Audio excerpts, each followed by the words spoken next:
the new Mazda 6 facelift has just gone on sale in Japan. However, unlike the new 6 that's going on sale in USA and Australia, the Japanese market 6, which is sold under the Atenza nameplate, won't be using the new 2.5-liter turbocharged engine that's currently employed in the CX-9. Instead, it will retain the previous model's SkyActiv-G 2.0-liter and 2.5-liter, the latter now improved with fuel-saving cylinder deactivation function.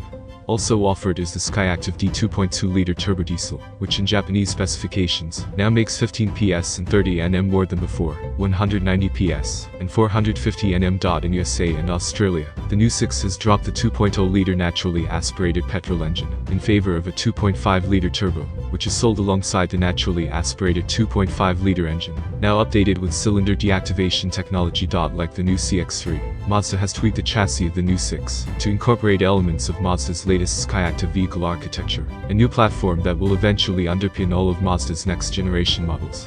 So although the new 6 still looks very similar to the outgoing model, its suspension, noise suppression, steering, and body rigidity has been significantly improved. Visually, the new 6 is differentiated from the pre-facelift model by its redesigned grille, new headlights and taillights.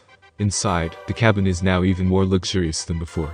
The new dashboard design now extends into the doors in one seamless pattern, while the seats have also been redesigned to take advantage of the better refinement and control offered by the new SkyActiv vehicle architecture components. The outgoing model's flip-up type heads-up display, active driving display, has been replaced with a proper premium-looking unit that projects images onto the windscreen. Safety has also been improved, as Mazda has fitted radar cruise control with stop-and-go feature. This complements the already generous list of equipment, which include traffic sign recognition, lane keep assist, lane departure warning, rear cross traffic alert, blind spot monitoring, smart city brake support, and a reverse camera.